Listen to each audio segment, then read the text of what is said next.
This episode of Legendary is brought to you by Audible. For a free 30-day trial and to receive a free audiobook, just head on over to audible.com/gamebreaker. Which to try first? I think I'll try the lion first.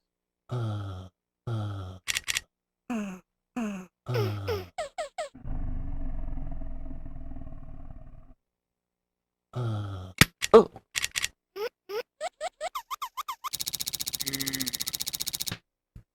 What happened there?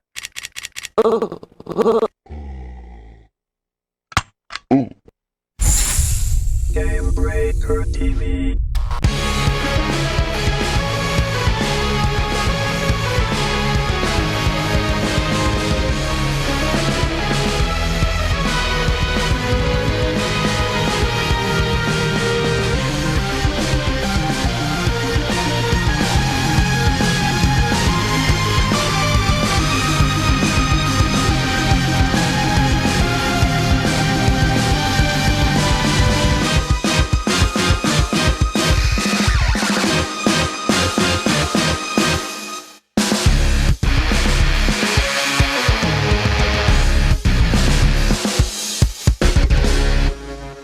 What's up, everybody? Welcome to Legendary, episode 151, post-BlizzCon, coming up on tonight. Our ratios finally being balanced. Draenor is apparently a no-fly zone, and is Mythic rating the end for 10s. All that and more, but first, joining us from WoW Insider, Zam, right here at GameBreaker.tv, still in SoCal and getting over the con crud. It's Olivia D. Grace. What's up, Liv? Hello. Hello. Hello. Yeah, my voice is back up again, so that's good. Well, that's good. My cough is still up. That hasn't dropped yet. And yeah, it's good. I'm still up. It's like only 8 p.m. here. Everybody's exactly now we're on like the same time zone. This is easy. Also hopped up on cold medicine. It's Convert the Raids Pat Crane. What everybody's sick? Yeah, it's true. It happened like magically 2 days after the con, I got sick. Go figure. So weird. It's almost a bit like there's been some big gathering of people where everyone's been in one place. And people, like, one person has a cold, and then they give that to two people, and then they give that to two. It's weird. Effing BlizzCon and your germs. Stop bringing your germs, you dirty nerds. That's right. Nerd flu. Yeah, fake 3000. It is nerd flu. I say this now, knock on fake wood.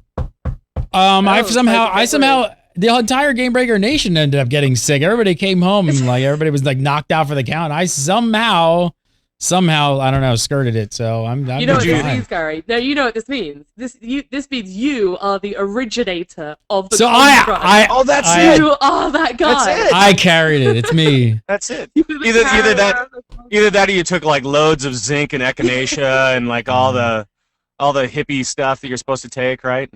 Yeah, exactly. Fuck all you guys. I feel great.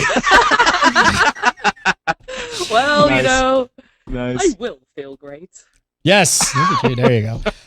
Really quick. She is. We were all pros over the weekend. What a great time. Man. We got That was so much so cool, cover on the man. show. Are we gonna do a post BlizzCon show? Like, are we gonna like reminisce about BlizzCon? Or are we just gonna get it? There's so much shit to talk about this week. I'm just like, we could do that. Like, I missed the post BlizzCon show, so I feel bad about that. So I feel like, yeah, let's get into it. Let's do a post.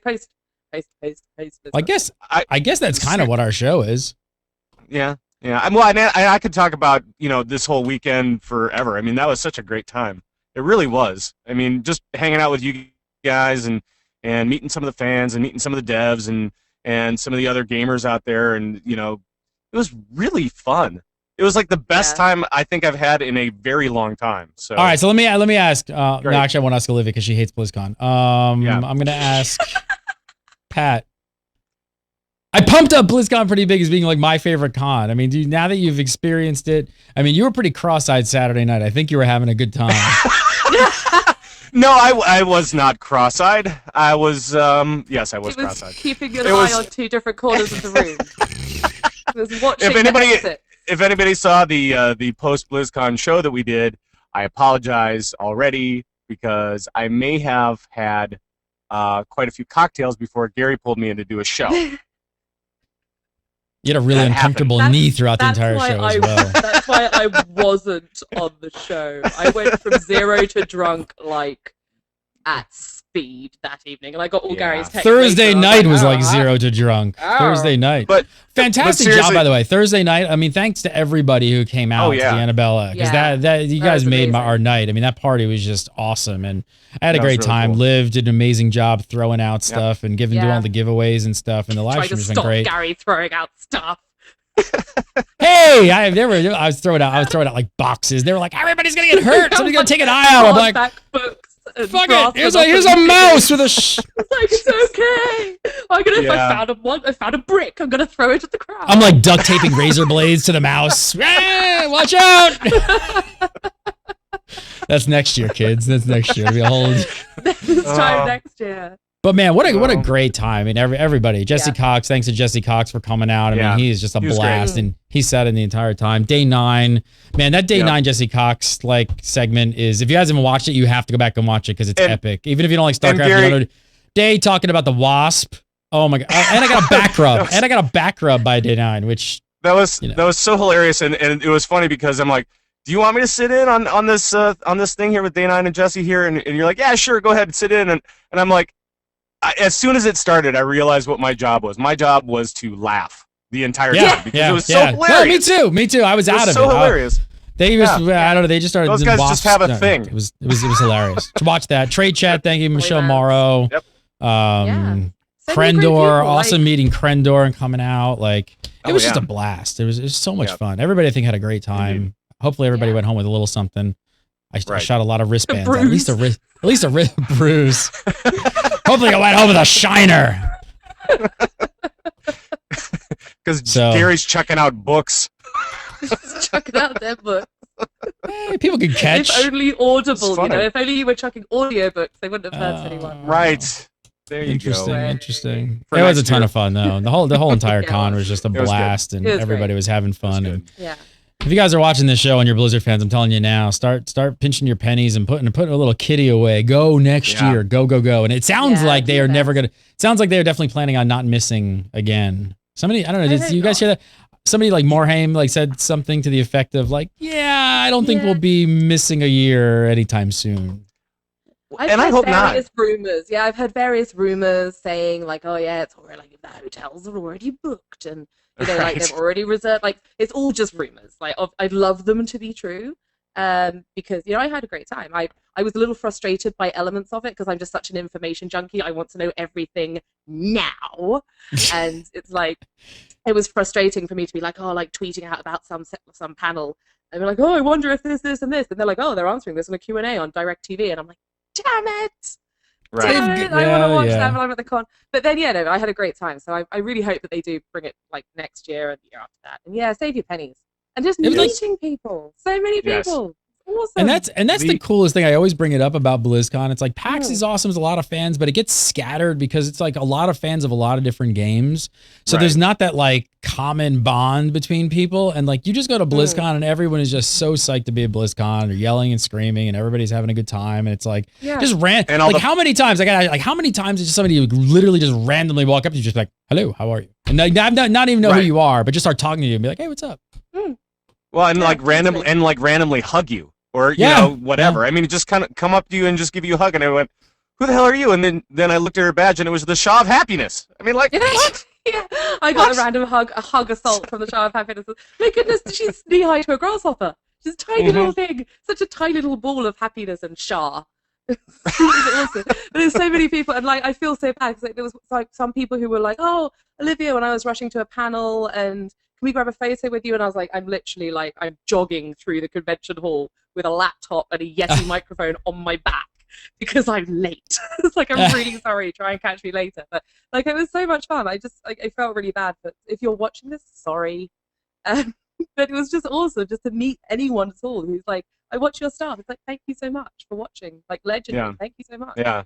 And It was- and thanks to all the people, like not only all the GBN people who came to BlizzCon, of course. Thank you guys. It was awesome meeting you guys, and I felt a little Right. sad. We all had to break up and not hang out anymore. And also thanks to all the mods, the GBN mods for the live stream. XV Shadow, Magic Man, Jatai, Lactarded, Pocket Says, 7-Bit Brian, and Phantom Blue. Like all you guys, thank you so much for modding it.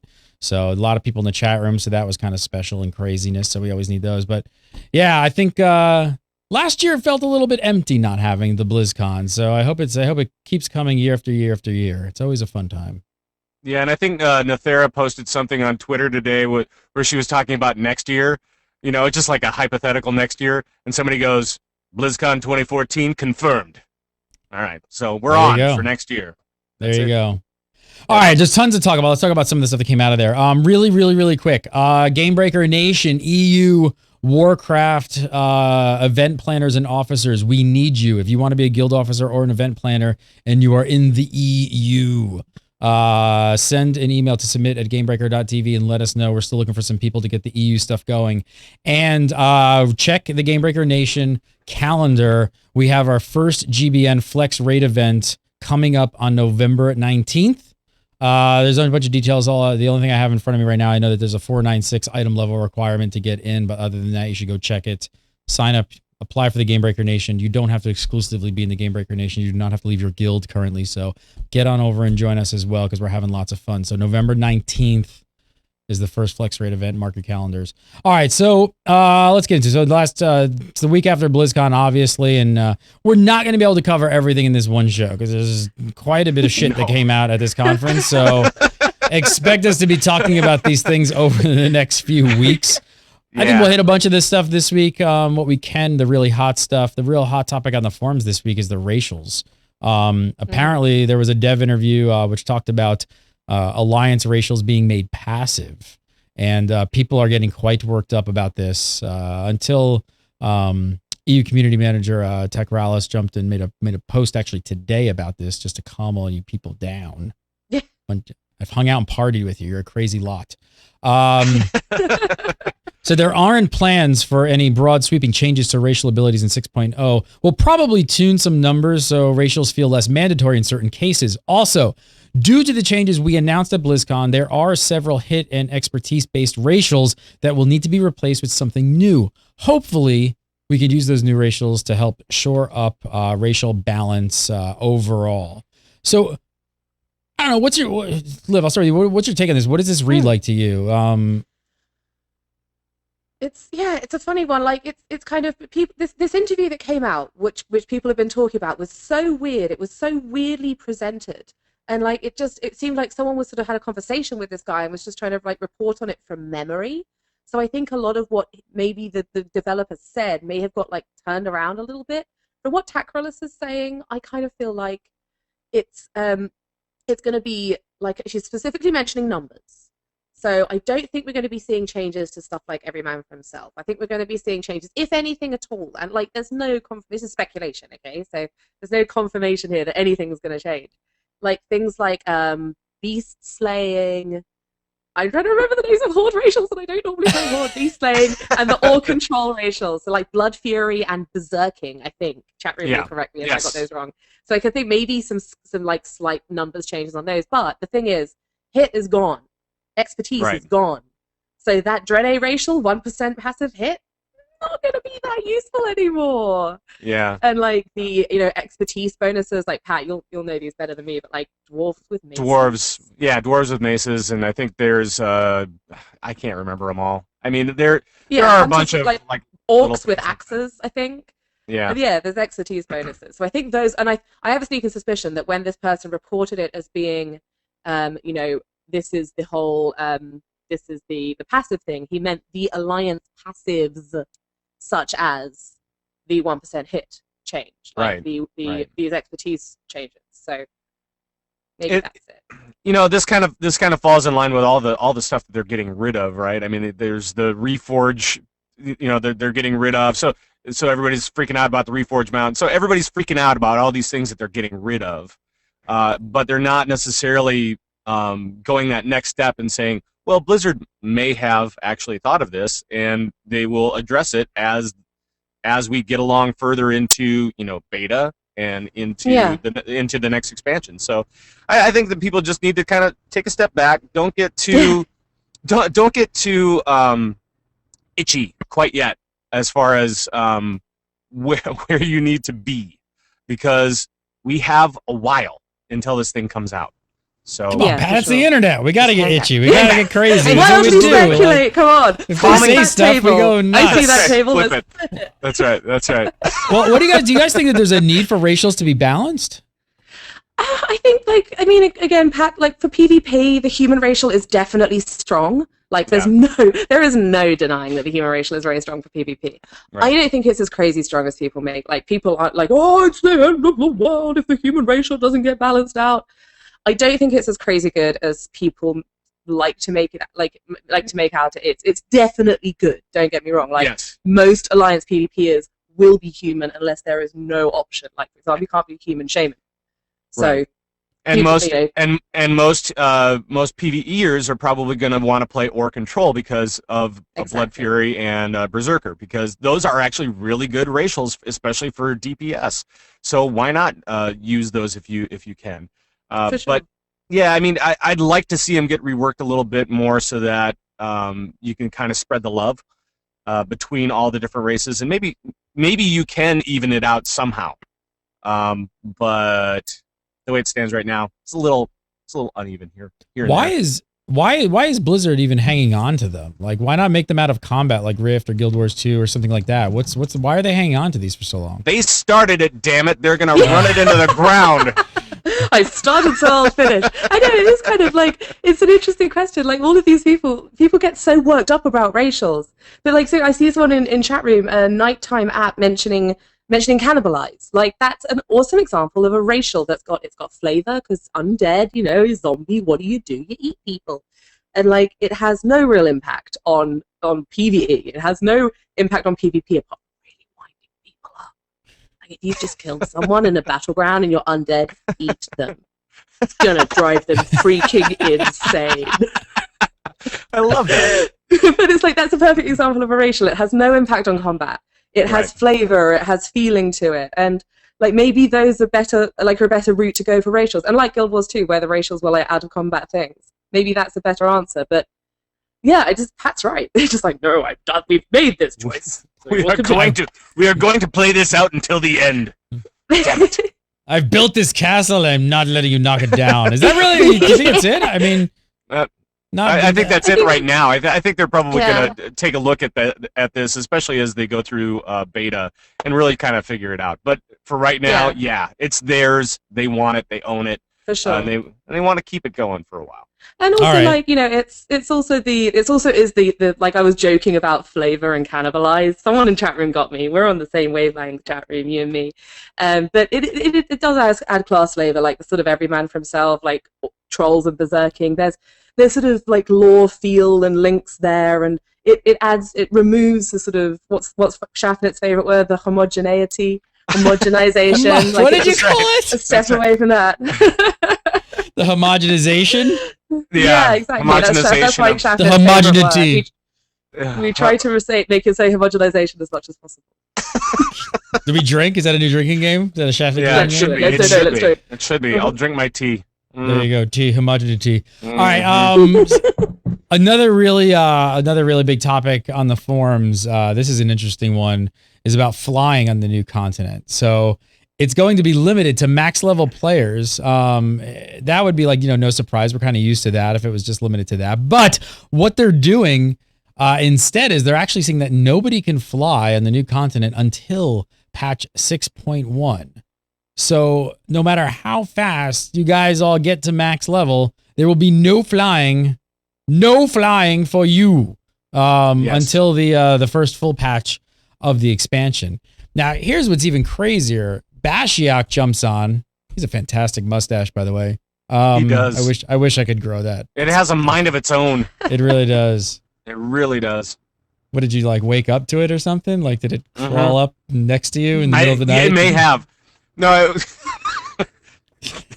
It has a mind of its own. Just go do it. I just had this picture of you lying in bed in your hotel room with just a giant mustache like crawling along your bed, just like stop motion animation, just kind of like creeping along. It's just on the pillow next to me, just like laying there. What? Does some animation person make that a thing? Make Bashiok's mustache Yeah, really, into some 'cause sort of someone- legendary thing? Could we have like a little great. Bashiok's moustache walking across the bottom of the screen on Legend? Oh yeah, animate that. I'll put it in the show for sure because that'll become That'd be a thing. awesome. That'd be awesome. Like a lower third. Bashiok's mustache. Did we just go off the rails? I think we just went off the rails. Yeah, I'm back! It'll happen. It'll happen. It will happen. Little bit. All right, so Bashiok jumps on and he says this. He says, so he talked about how to get flying once the patches actually drop. So the patch 6.1 comes, you still don't automatically have flying. Now, I'm not going to read the entire full post here because it's kind of long. So he ends it like this. Check this out. He says, unlocking it won't just be level 100 on the day 6.1 comes out with some gold, but something you'll be working toward over the course of the initial expansion release. And 6.1 will introduce the final steps to complete it. Think of something like a mini legendary cloak quest. It's such an enormous power to be able to fly. We really want it to be more of a key moment when you unlock it, and something that feels like an accomplishment more than just shelling out some gold like we have in the past. So wow. I can't. I'm afraid. What are people thinking of this? What is the community? Because there's nothing. Nobody's used to this.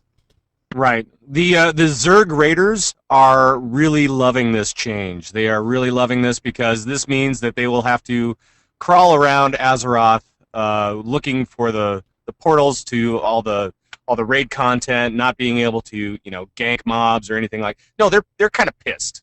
All the really hardcore raiders are kind of pissed off about this. They really don't like it.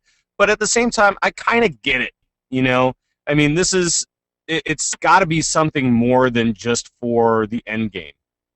They have to look out for something more than just the end game, and this is the way that they're going to do it. And I think it makes sense. And having an achievement that goes along with it, or a longer quest chain, that's kind of cool. That's kind of a neat way to do it. I'm kind of looking forward to seeing how they roll it out. Pat Crane, I was with you, man. I was right there with you. I was like, yeah, I agree with Pat. He's got so many. And then you said quest chain. I was like, boom, no. No, just a little one. Just a little one. Okay, I will do 4 quests and no more. Well, that's the big question here, right? I mean, so not only you got to get to max level, then you got to wait for 6.1, and then there's going to be some sort of kind of quest chain that you're actually going to have to do. Yeah. They said it was going to be something you're going to be working on anyway. So if that's the case, then that's totally fine. It's understandable. Yeah, but you're going to be working on anyway.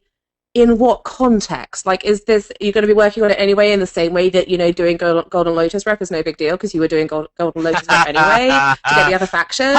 How did I know that would come up? How did I know that Golden Lotus rep would come up? Somehow. It was the only faction I could remember the name of. Okay. And it was the worst daily ever. That's well, for sure. the reason. Yeah, I can't comment. I never did them. But no, it's and I think Bashiok, maybe he sort of got a little bit overexcited by saying that it's like a mini legendary quest. I'm really hoping that he just kind of got a little bit into the moment there and maybe overstated that a bit because even a very, very miniaturized version of the legendary quest is still a heck of a lot of work when what we're used to doing is walking up to a vendor and going, here's quite a lot of gold. And, thanks for the flying. I mean, sure, for those of us who are a bit impoverished and don't play the auction house very well because haven't done their dailies and don't have enchanting recipes, and it's nice to not have to spend a whole ton of gold on flying. But I don't know how happy people would be if it was a big quest chain it's just going to be a bit of a tiresome one. So I really, really hope he's just kind of gone a little bit further than he really meant to here. That this is an overstatement. You know what I mean? Or maybe it's something that you're going to be collecting from doing some dungeons with friends or PvP or whatever it is. So maybe it's something that you're already going to be doing, and it's just like a collection thing that you get at the end of dungeon run. But that doesn't sound but I don't know. I'm not going with that. I'm thinking the legendary thing is quite accurate. I don't know. No, because seriously, they say that they want to make it really special. So if you were just collecting some sort of currency or coin throughout the whole expansion, how different is that than just shelling out some gold? What's the difference? That kind of means you're kind of making it into this situation of 6.1 is going to drop and I'm going to have 90% of my shit. I'm just going to hand it in and get it. I don't think that's what he's talking about. Bashiok seems like a pretty level-headed dude. I'm sure you both talked to him, but he's not oh my God, I lost my mind. I lose my mind and say stupid shit. He does not seem like the guy that loses his mind and says outlandish stuff. For sure.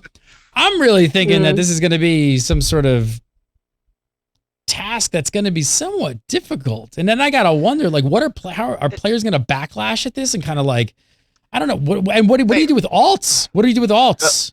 Do you think I would hope it's going to be account wide for whatever they do, especially if they make it into like a bigger thing. Make it kind of more like the cloak, where if you get it, you can still go across and kill Ordos, even if you don't have the actual cloak on your alt. You can still do that. So my guess would be that they would be. I would hope that they learn their lesson with the Timeless Isle stuff and just kind of go, okay, you know what? Yeah, this is account, so that's fine. Yeah, I really hope so. Like, I mean, I guess it's kind of like the sort of questing thing. Like, I don't mind doing, like, okay, I don't mind doing a questing thing once. And, like, I wouldn't mind doing a longer quest for flying once. I wouldn't want to do it again and again and again on multiple outs. I mean, even to give you an idea, like, even doing the quest, the White Tiger Temple quest, so you can actually access the Proving Grounds.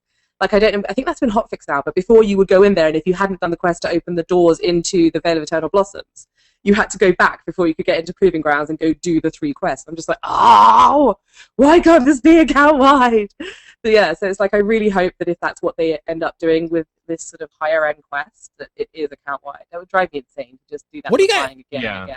Yeah. What do you guys think? Like, why? I don't know. Any speculation on like why they would limit flying? I mean, everybody's kind of pretty much used to flying everywhere. Do you think that there's something to do with the expansion and where they're going with it in a larger context that really is something that we haven't really experienced before?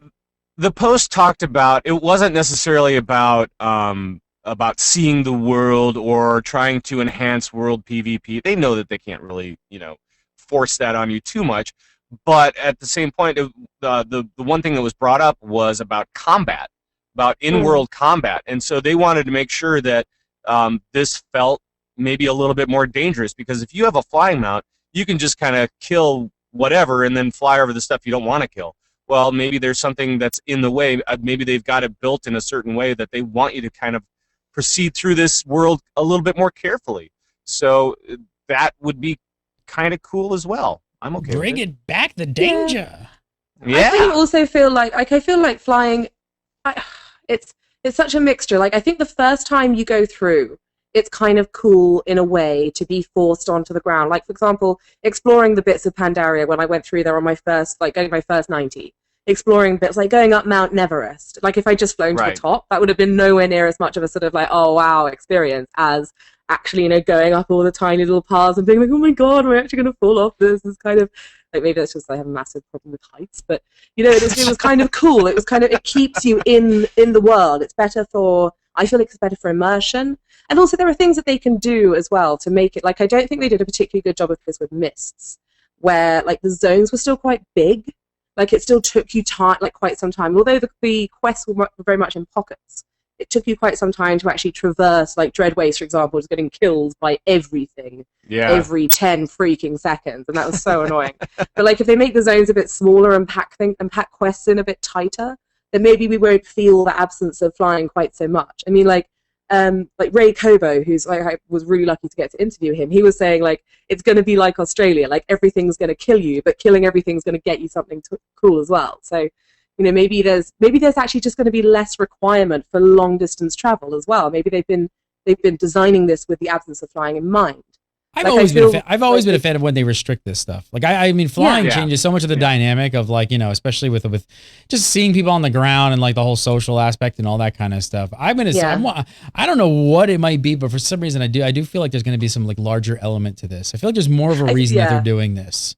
And I don't really know. I think there's definitely going to be some story side of it, for sure. Yes, that's what I'm saying. Like, some sort of story side, some way the game is actually played. That's going to be something we maybe really haven't experienced before. Hey, I want to do something really fun before we move on with this with the live stream today. Sure. Can everybody? Because everybody, I want everybody in the chat room right now live. Go jump into Tally's stream and say thanks for being on the Game Breaker at the Game Breaker party. We're getting bombarded by a spam bot, and I was, like, thinking about Tally, and I was like, man, Tally was awesome. That was a great interview. He was so nervous, by the way. He's so cute. He was like, I was so scared, man. He's a nice guy. I was so scared. He was awesome. He's a nice guy. That was one of my favorite. How do I get into Everybody chat. Go to Tally's room and say thanks, and then just come back over here. You can open up another window or something like that. Be fun. Just go bomb them. We don't do that enough. All right, so the next big thing here to come out of BlizzCon, something I feel like Pat is just going to, I don't know, probably kick back with an uncomfortable knee and a couple cocktails and make words. So This was big. The recap, if you guys didn't watch the recap from Legendary from BlizzCon, go watch it. You'll know what I'm talking about. But the new raiding size system. So they're revamping the raid sizes. So if you didn't know what's going on, here's really quickly the long and short of it. So LFR is becoming flexible, 10 to 25. Flex remains flex and is going to be called normal. Normal is going to become flexible and it's going to be 10 to 25 again, and it's going to be called heroic. Confused? You got this? You following? Yeah. And I should have had a chart for this. And heroic is actually going to be called Mythic, named after the late great Dark Age of Camelot that Mark Jacobs created. That's where that's going to be 20 man only. So that's going to be 20 man only. So Pat, first up, I mean, before we move on to Mythic, which is clearly huge, what is going on with the other sizes and why have they made LFR flex? The reason why they made LFR flex is because LFR queue times suck. Number one. I mean, that's really the big thing, right? Because everybody's been bitching about queue times for LFR. Well, if we can make this thing flexible, you've solved a lot of problems that happen with flex, because people drop in and out all the time, and it's really impossible to keep track of them. And if you don't have 25 people, you feel like you're shorting yourself a lot of the times, because maybe you're missing a tank, which is horrible. And if this thing goes flex, it's still going to be horrible if you're missing a tank, by the way. Yeah. But I think they've made some changes with the armor as well that where it makes it a little bit easier for people to jump in and out of roles. So I think we're going to start seeing some people do that as well. But LFR going flex just makes perfect sense because of the way that it's been handled all throughout Mists of Pandaria. I think it will be a good thing overall for queue times. I think it's definitely going to be a good thing. I think it's definitely there's no way in which this is making anything worse. This is definitely an improvement. But I was looking at this and kind of thinking, well, okay, so if you're missing DPS, scaling down the boss's health and the damage is gonna be great. It's gonna actually really help. Like if you're missing DPS, but when are you missing DPS in LFR and it's not like DPS? Right. And so let's move along to the next scenario where it's going to be helpful. Like, okay, you're missing healers and also DPS. Like it's rare that, in my experience at least, it's rare that you're just missing like 3 healers. And in that instance, it'll maybe help because it's still going to bring the boss health and things down a bit. So you might have the extra DPS you need to kill it. So it's going to be still helpful. But like when you've got a couple of missing healers and like a bunch of missing DPS, fantastic. As long as it sort of works out proportionally. You're missing tanks. There's nobody going to save you from that. There's no flexible raiding that's going to save you from no tanks. But the other change along with that, and we're talking about the armor change here, and if you guys don't know what the armor change is, it's basically plate is plate, leather is leather, mail is mail, cloth is cloth. So you will be able to change whatever spec you go into. Your gear will be able to change with you. And it's that change, I think, especially for LFR, means quite a great deal. Yeah. So that means that somebody will do it where they're going to go, you know what? My off spec is actually pretty good, and I'm pretty good at it, and these guys are failing, and so I'm just going to do this so that we can clear.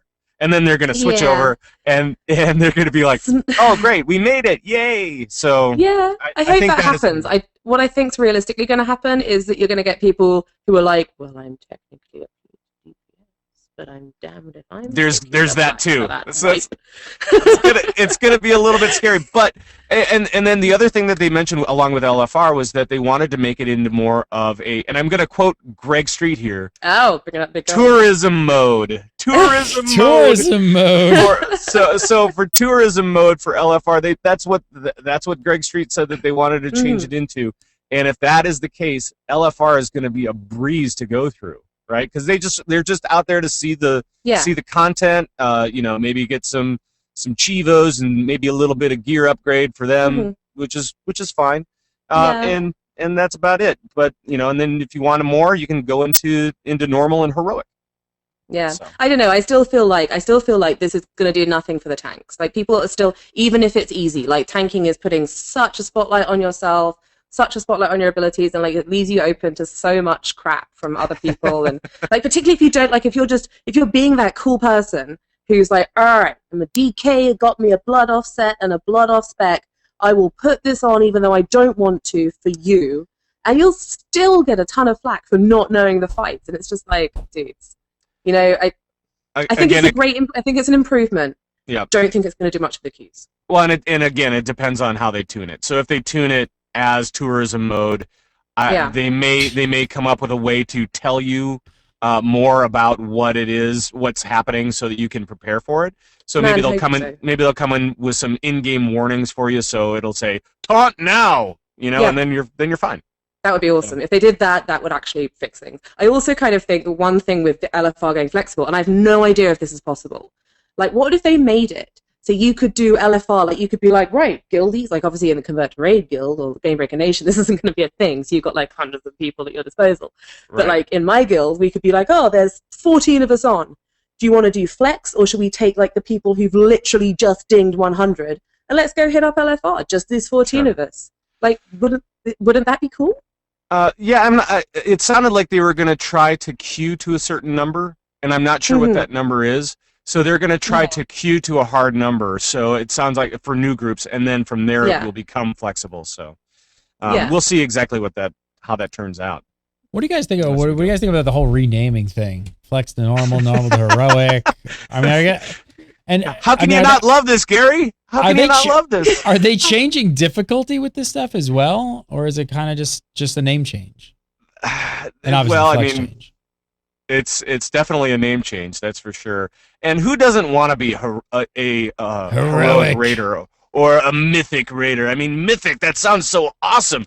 Or even, for those guys that have only been doing flex, get out of the flex mode and start doing normals. That sounds pretty good. But they're still flex. They're just called something different. Yes. I really hope they change the difficulty. Hey Gary, just make sure to do this some more, because this is kind of what it's about. It's all about feel good. So, it's all about the feel good slot machine. Feeling good. That's right. What do you think they're still gonna have the? You think they're gonna have the wing system for flex? No, it's called normal now, Gary. It's called normal. Oh, sorry, it's called normal. Sorry, I'm getting them mixed up. No. They actually said that they're getting rid of the queue system for LFR. Or sorry, for Flex. They'll still have it for LFR. That's the only place where you're going to actually have the queue system. Is so the for wings LFR. We're talking about now. We're not talking about the queue where you can actually join a queue to get in. But that was all part of it, right? So the wings part was all part of the Flex system, and so it will be normal raid now. So you just walk into the portal and go about your business and do as you please. So they're getting rid of the wings. They've confirmed that. They're going to get, well, I mean, from everything it sounds like, they are going to get rid of wings. They aren't going to gate anything. They're just going to let you have at it as a normal raid. Speaking of wings, I'm kind of disappointed about getting rid of the wings. Did you see when Jesse and I chugged that Red Bull? Oh my lord! I did that too, Gary, and I was up. Oh, you did? Yeah, and I was up until. I was up till like 3 in the morning. I was laying in bed. Why would you do that? Why would you do that? You fools! I got sucked into it. My heart will like explode out of my ribcage if I drink a whole Red Bull. Because they were our sponsors. I love our sponsors, Red Bull, and thank you so much, Red Bull. They're so useful. But there's like, wow, it just kills me if I drink. I kind of just wanted a Red Bull. Like, we didn't even have to do that for the show. I just sort of said like, hey, Red Bull are our sponsors. Like, hey, can we go drink a Red Bull? And Jesse was like, I'll drink a Red Bull. And then it was like, all of a sudden, somehow it became, should we do a chugging Red Bull contest? And it was like, why are we doing? I'm not sure why. The only one who didn't do it was day 9. Yeah, he's like, dude, I got to get up really early and work in the morning. He's like, I can't stay up all day. Yeah, exactly. He's the only smart one in the group. I definitely had wings that night, that's for sure. Kept me up all night. All right, I want to go back to Mythic. Let's talk about Mythic. This is huge. This is a huge change for 25s for sure. But it's even bigger, I guess, say for 10-mans. So why do you guys think Blizzard is doing this? The biggest reason I think was mechanics. They wanted to make sure that they could have. Ian Hazzikostas was talking about some mechanics not being able to be structured for both 25 and 10-man. So some of the mechanics, if they're looking at going one way or the other, it couldn't be scaled or it just wouldn't work for whatever reason. Now they're able to have a singular construct of the raid, of this Mythic raiding, and say, we're going to do it this way, and we're going to tune it only once. We don't have to worry about tuning it again.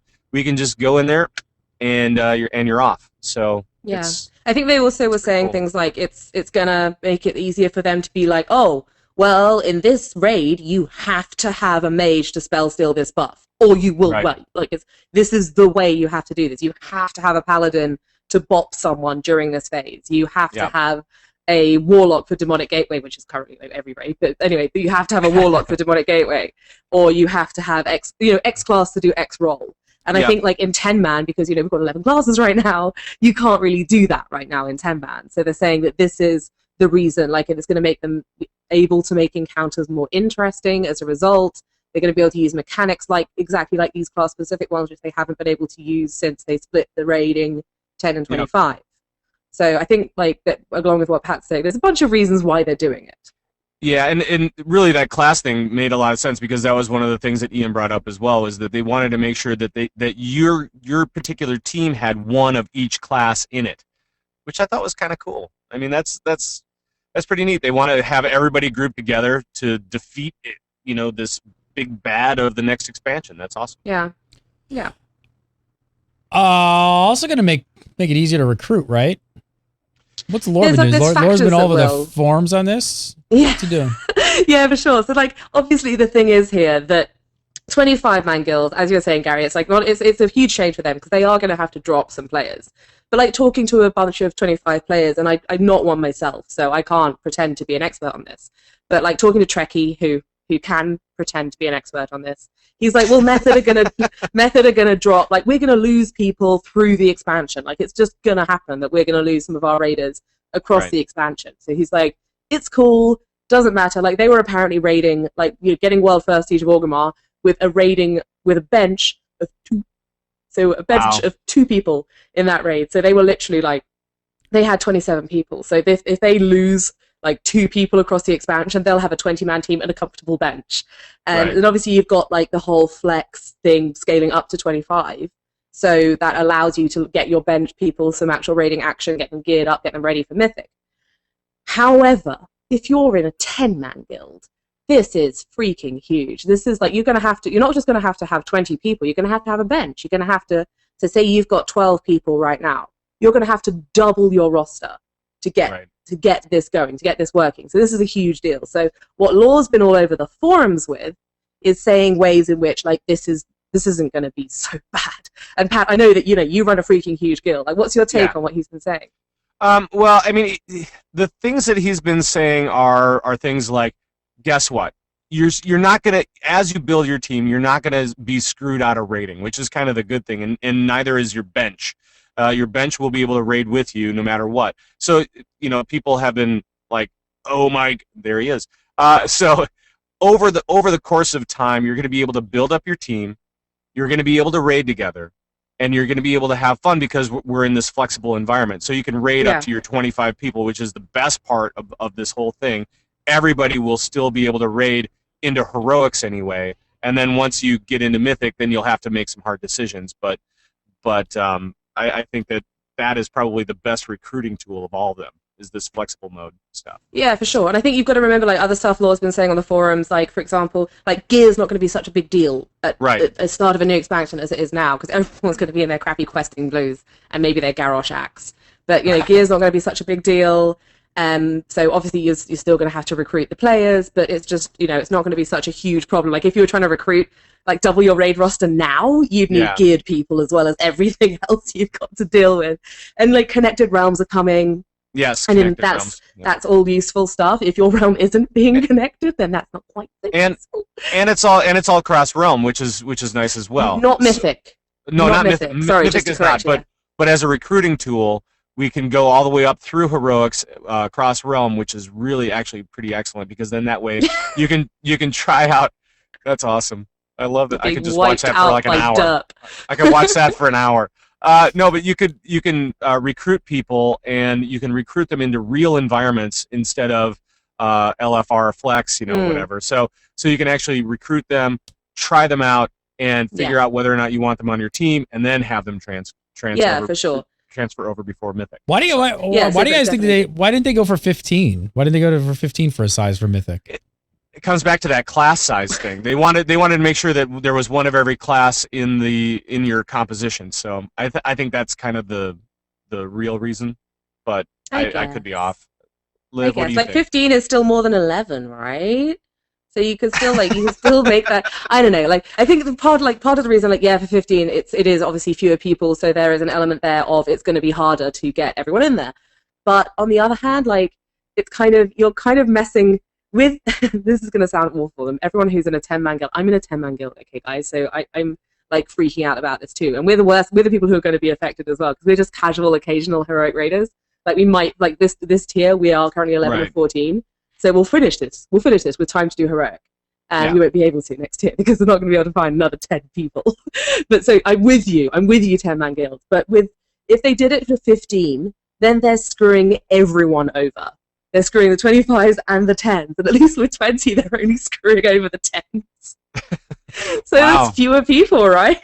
Yeah, exactly. I think it's more to do with, like, like what Pat says. I just thought that occurred to me. That it's like not upsetting literally every single hardcore raider. It's upsetting Paragon a little bit. They're having to go to 20-man, and they are going to 20-man. Well, how are they going to do that? Have they said that? They've said that they're going to go 20-man. They're finding like 12 other Finnish-speaking high-end pro-style raiders. They said that is the goal. That is the goal for the next expansion. Whether or not they can do it, fingers crossed, buddies. For sure. We're looking out for you. And there's people saying, Olivia, you can run heroic with 10s in chat. That's not heroic, guys. That's normal. They just called it heroic. It's the big feel good. There you Feels go. so good. Feels so good. Feels so All right, good. I want to talk about some player versus player, the P versus P. But first, if you guys have not checked out Shutterstock, if you have a website, which most of you do, if you have a guild site, a YouTube page, you have to go over to shutterstock.com. I want to save you guys 25% off on your account. All you got to do is make sure you use the promo code GameBreaker1113. You will immediately save 25% off on your account. I found something to show off today. I'm going to show you guys really quickly. I'm going to run through this. We use it all the freaking time on GameBreaker. And one of the ways... we do a show called XIV Reborn. It's a Final Fantasy XIV show. I'm sure you guys are World of Warcraft players and you really don't care about that show. But that's not important because I'm going to show you how we made our title plate. So if you check it out here, like you can see a couple different elements. You got this top left here. You see some Final Fantasy artwork, and then you got our text treatment, and you got this, really cool looking sort of light, sun coming up or something over some planet or something. And when I was trying to come up with some ideas for like what it would look like, I wasn't really sure, and I just started searching around Shutterstock like I normally do and just looking for stuff.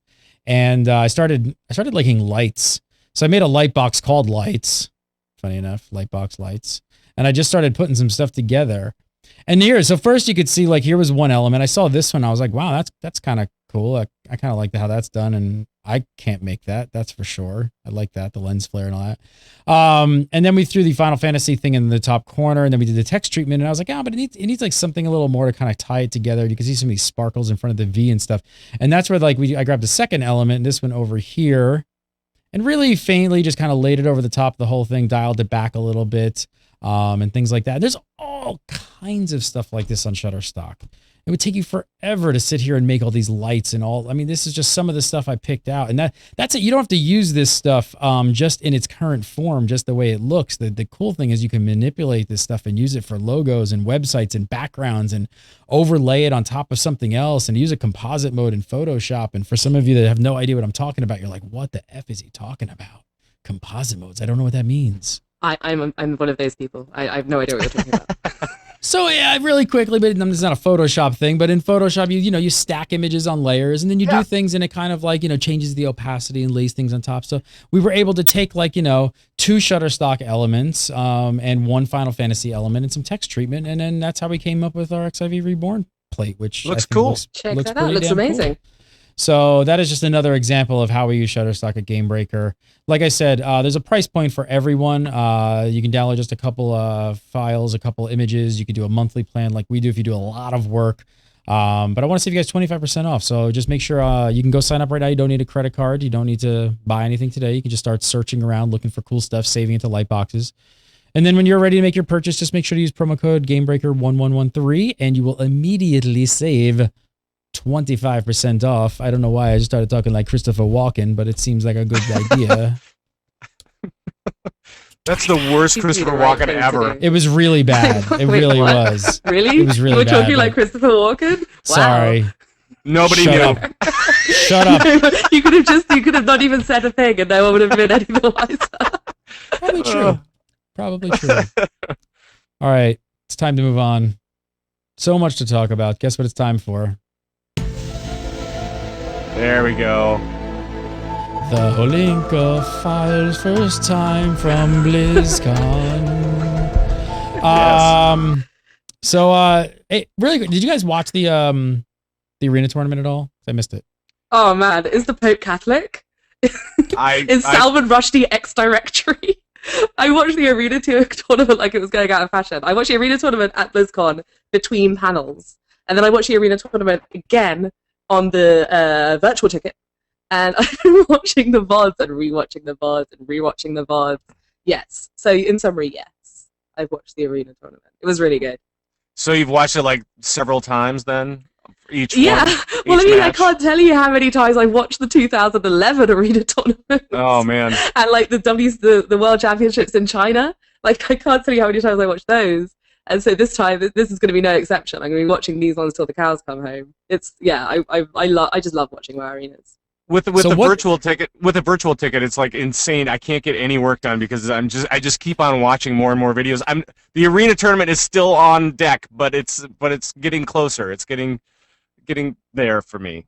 I'll watch it eventually. Watch it, seriously. It's so good. It's so like a lot of the games were kind of like skill capped were like a freight train.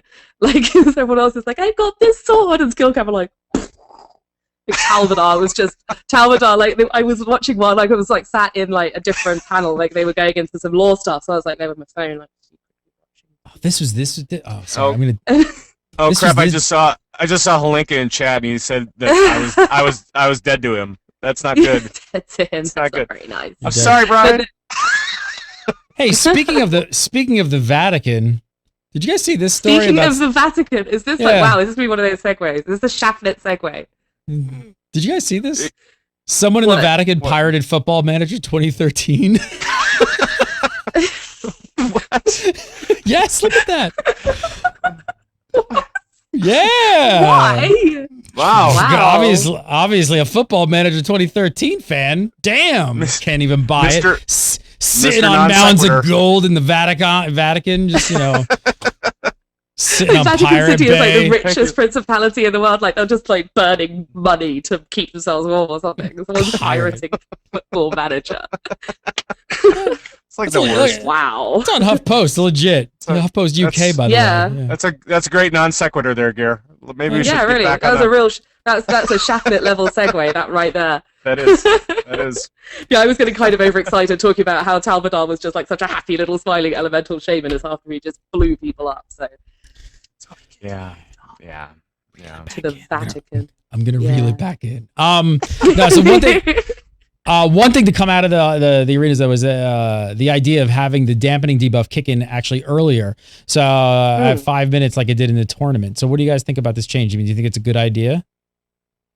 For clarity, it's not actually a change. It's something that Brian put out on Twitter. So it's just like it's a potential change. So it's not. They're not definitely doing this. Oh, it's an internet fact. It's on Twitter. Yeah, How it's on did it work? Twitter, so it's real. Yeah. So How did it work currently, out? the dampening is obviously the healing debuff, which currently on live it comes in at 10 minutes. They were worried about games running long, obviously they've got a limited amount of time in which to hold a tournament, so they're worried about games running long. So they thought, we'll pull it back, we'll make the games a little bit more exciting so people die quicker, and we'll make it come in at 5 minutes rather than at 10, which basically means that this healing debuff stacks up at I think is it 1% a second, something like that.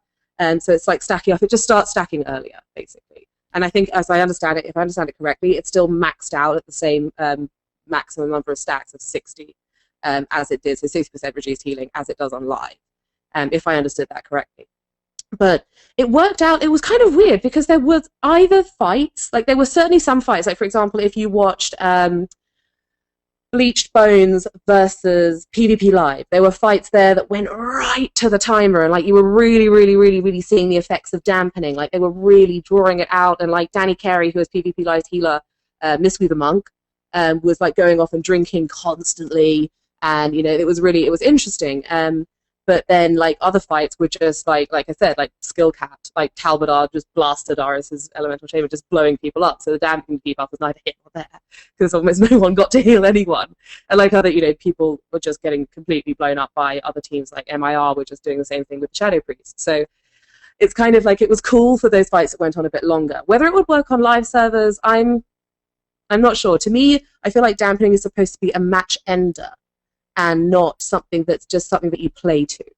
So I don't know. I'm undecided as to whether it will come in on. It'll be a good change for live. Do you think the Pope was playing Football Manager 2013? Because that would actually make this whole thing a lot funnier to me. Really loves American football. Really loves it. No, it's going to soccer. It's going to be soccer. It's going to be soccer. Surely it's footy. Football Manager. It's footy. FIFA. American. I have no idea. I'm American. Damn American. it. I'm American. But seriously, There's only one kind of football. But seriously, the really big news that came out of BlizzCon this year is the new arena ladder. So the trial of the Gladiator.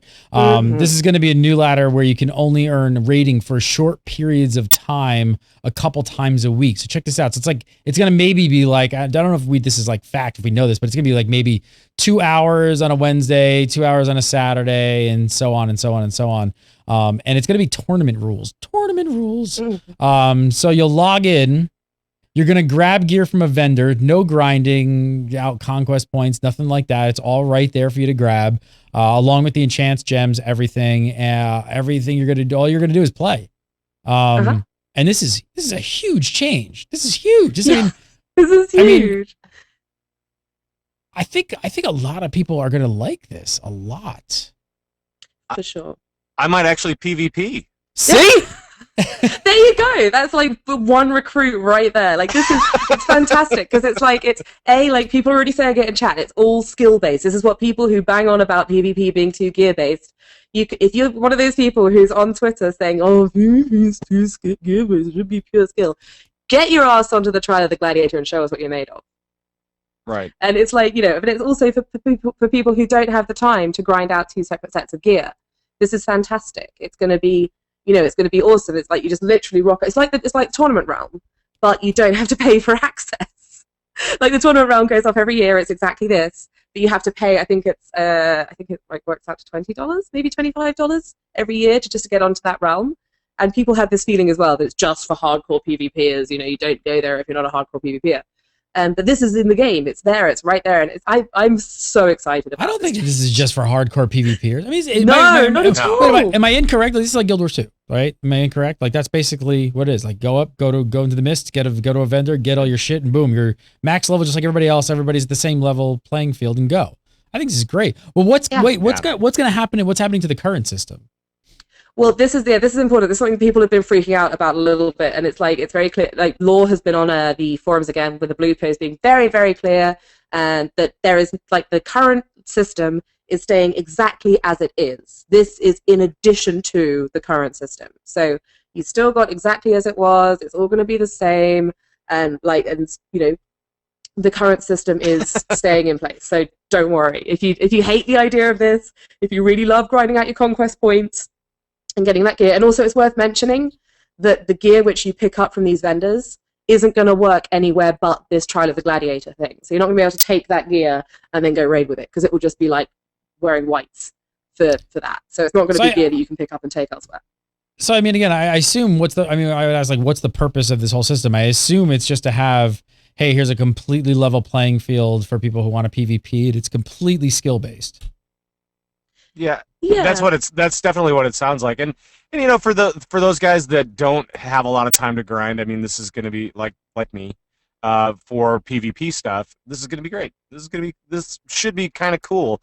It depends on how they set it up, though. I mean, if it's going to be for specific times, I just kind of wonder what's going to happen with those people that can't be online during those certain times, and those guys with off hours or commitments or. I want to actually unpack that for a second. What's the reason behind that? Why is it so broken down to like just a few times? Yeah, specific times and specific days.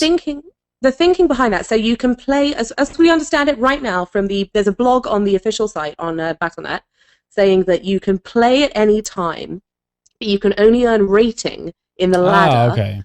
So you can rock up whenever you like. So if you're not interested in seeking out Gladiator, seeking out one of the titles, seeking out one of the mounts, then you can just rock up, play whatever you want. If you want to push rating, then you have to play. And like, we don't know what these time periods are going to be yet, but in these sort of short chunks of time, which will be no doubt they'll be distributed throughout the week and everything. But you just rock up and play then, and that's the period in which your rating actually counts for something. So as far as I can gather, it is an attempt for, like exactly like you said, the pure skill thing. It's also something which is easier to balance because they can limit what gear is available to people without people going, oh, but I want to take my legendary stuff into the PvP thing. They're like, no, this is not for you. And what's more, it makes it way easier for them to combat win trading. The majority, not every incidence of win trading, but the majority of win trading takes place at like crazy o'clock in the morning on, between two 5v5 teams at like 4 a.m. because they've established that at that time they're the only two teams at this rating. So they'll just like trade. And it makes it way easier for them to control that because this is the only time that rating will count towards your ladder position. And it also makes it way easier for them to actually look at this ladder and be like, oh, something's wrong. We can fix this, we can cut this team quickly. And it's not just win trading. I mean, it could be any type of abuse, right? I mean, so it could be anything that goes wrong if it's within this time period. That at least they know where they need to look, and then they can look deeper into what actually happened. So, try to stave that off as much as possible. For sure. So that means spectator mode is definitely coming, right? That's it, right? That's a confirmed spectator mode, yes, for PvP. I just tweeted that. It's coming. It's confirmed. Yeah, it's coming. Like, it's confirmed by Gary Gannon right there on the internet. Spectator mode is in. Take that, internet. No, but I mean, think about. I mean, again, we're pushing down that road of like, man, it'd be so nice to have it. But if they are going to actually be doing the ladder stuff, and there's these now they're also dictating these specific hours of when this can all take place. How cool would it be if we can also log in and kind of watch the top people play? Oh my God, that'd be amazing. Oh my God, wouldn't that be amazing? It's probably never gonna happen. Forget it. Just sorry. No, it is. Stop being so negative, Gary. It is gonna happen. Believe in Helinka. The truth is out there. Yeah, we need the music again. Thank you. How is this going to work for region-wide play? Is there going to be separate ladders? They're going to do like East Coast, West Coast, and Australia, New Zealand, all that kind of jazz? That's the tricky part, man. That's going to be the tricky part. Like, because they've got, obviously now, for people who weren't aware, with patch 5.4, we've now got region-wide play. So your ladder is the entire, everyone who's on those servers. So they have to work out a time that works for everyone from the east coast of the US all the way to New Zealand. And that's going to be a tricky proposal. So there's going to have to be different times. I don't really think there's a time that's like kind of convenient. No. I just don't really know. It'd probably be between 6 p.m. and 10 p.m. Pacific is my guess. That's like the perfect time for everybody. It's like the perfect time, yes. For everyone. I think what's realistically going to happen is they're going to talk about like having some times that are going to be in the morning for some people, they're going to be in the afternoon for other people. I know that there was a Twitter conversation with Brian earlier today where he was saying, look, we're going to do our best. Like, we're not going to be able to accommodate necessarily like if someone lives in Tonga, like you might just have to do some weird sleep patterns if you specifically want to play on NA servers in this particular gameplay. But they're just going to do their best to be inclusive, but they're never going to be able to please everybody. There's always going to be someone who's like, but I have to pick my kids up from school at that time. It's like, well, the kids might just have to wait for a little bit. Get some after-school activities for them. There you go. The whole daytime thing just seems like it's going to be kind of a big hurdle, though. I don't know. It definitely. The more I think about it, the more I'm just like, I mean, how often is it going to reset? Do we know that? How long the seasons are going to last? We don't know that at the minute. I don't know. I like, there's various different options which they could do. They could do it like by a season. But they could also, because they've got so much freedom with this, they could do way shorter resets. Like they could be like, oh, you did the ladder, you won the ladder this week. Grats. Next week, it could be like a Stranglethorn fishing extravaganza for all we know.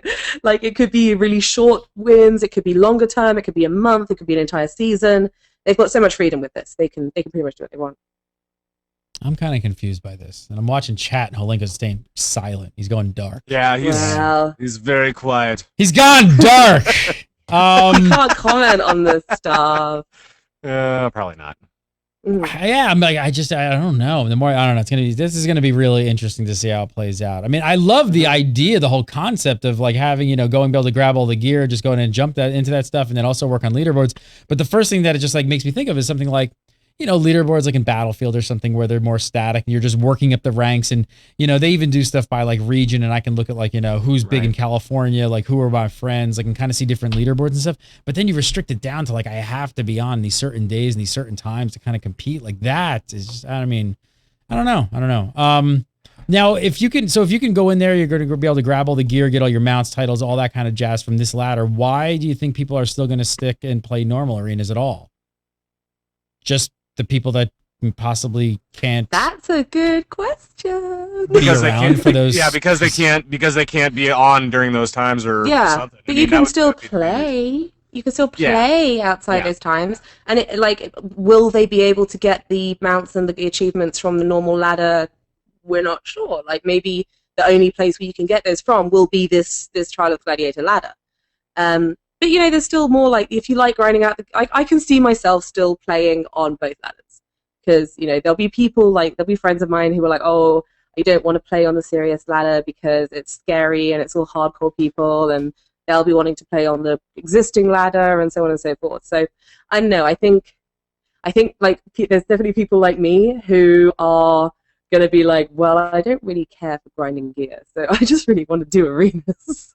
But then I think there's still a place for the old ladder for sure, and they can put rewards on it as well.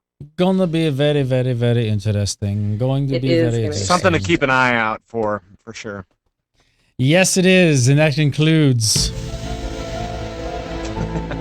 the whole link of files. I feel like we should sort of. I know what was like the opening of X-Files. It was them going like this, wasn't it? Like looking, flashlights in darkness and slivers of light. All right, this week's viewer questions are brought to you by Audible. For a free 30-day trial and to receive a free audiobook, all you got to do is go to audible.com/gamebreaker. That is the URL. The URL you need to go to is audible.com/gamebreaker, and they've got tons of World of Warcraft books. I would say tons, but they've got many. They've got 4. They have several.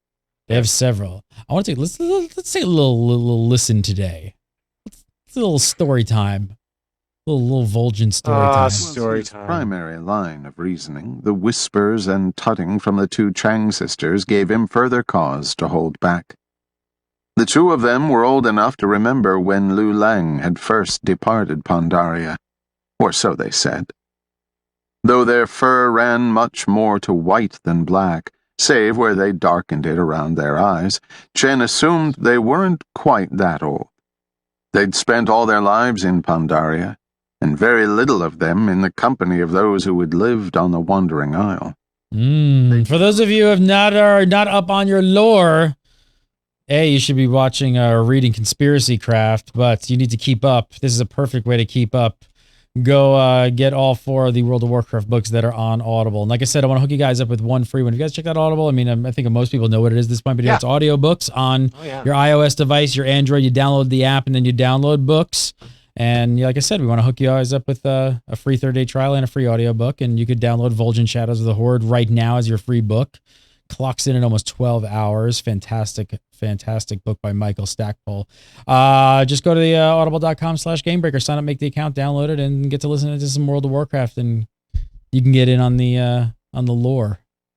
You can get in on not the Josh Allen, aka lore, but you can get in on the lore. All right, let's do some viewer questions. Every week we do viewer questions, and of course, remember, we love viewer questions. Keep an eye on our Facebook page. Or if you have a question you want to email us, it's submit@gamebreaker.tv. That is the email address that you can email us.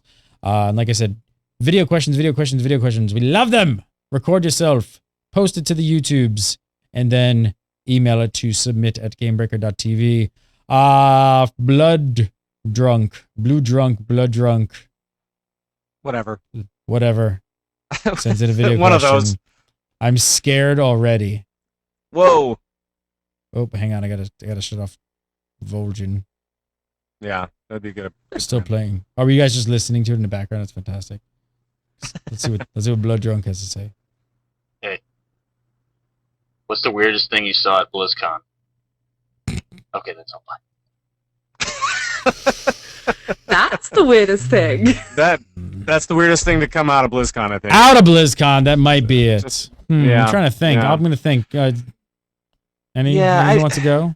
Anything weird? I Go ahead. No, go Pat.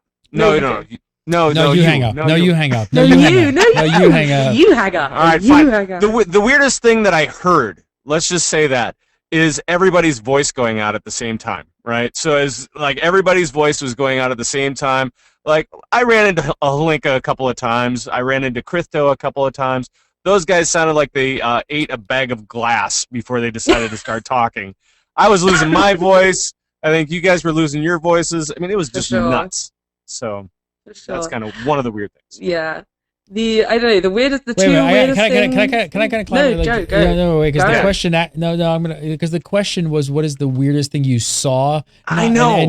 And you apparently I went to hear.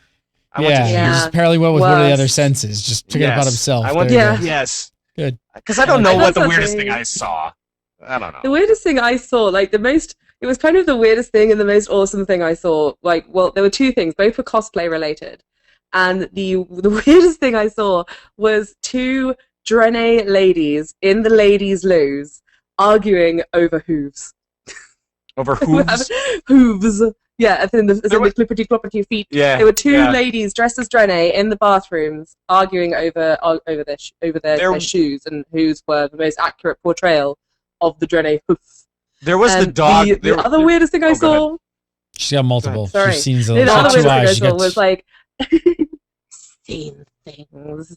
But the other weirdest thing I saw was I was like this guy who was cosplaying and he was on the cosplay competition, and all he'd done was he'd brought a desk and he'd shaved like the middle bit of his hair, and he had a desk with like a sort of fake computer on it, and I was just like, oh, that guy was great. I saw that. And it was the guy from South Park. And it was just like, and I was just like, what even is this? This is the weirdest cosplay I have ever seen, until he was like standing out in the hall with the picture of the guy from South Park taped onto the front of his desk. It was so cool. I'm gonna say the weirdest thing I saw out of the entire BlizzCon weekend event was probably Pat's knee. Right, that was the uncomfortable knee from. From the I can't wipe it from my memory. I haven't been sleeping well after it. Whatever. The Pat Crane uncomfortable knee. There was also the dog that was with a Draenei woman. There was the dog. It was a white dog. I think she had transformed it into the Blizzard Bear mount, essentially. I think that's what it was. I'm trying to remember. I don't know. There were so many weird things. There was a couple there was a couple fantasies that walked by here and there. There was actually a group of them at one point. Guys know what I'm talking about. Yeah. Next question from McJanus. A couple of us have a friend who is a hardcore raider, and his thoughts on Garrisons were that as long as it gives even the smallest advantage in raiding, he and his raid team he leads were going to dive into it with both feet. Seeing as how we only have limited information on how the Garrison system works from a rating standpoint, what are the possible advantages you can see from it? What do you think, Liv? I actually spoke to Ray Koba about this and saying, what is that? We know that you can send your followers out to do like dungeons, and I don't know if they can do raids for you. Yes. But they can yes, they can, confirmed by Crack on the internet. So the followers can go out and get raids and do, get gear for you, which you can equip on your character. And we have no time to talk about Garrisons in depth this week, but I'm just going to suffice it to say that this is one of my biggest fears for Garrisons, is that these are going to be the new required for raiding content. So there are definitely advantages. I hope they're not too great, and I hope they're not such that people will be like, this is mandatory. Fingers crossed. Tom Chilton, by the way, did say that in the presentation, that you could send him out on a raid. If you had 10 followers, you could send him out on a raid. So it wasn't just me. I'm just letting you know. Anyway, so yeah, that is kind of the concern, right? I mean, nobody wants Golden Lotus dailies 2.0, essentially, is what it would be. You don't want that. You don't want this big, huge grind, and I think that's what a lot of people are feeling like it sounds like. However, I think they've learned a lot, and through Timeless Isle and all the way through the Mist expansion. So I'm hoping that they at least pay attention to that moving forward.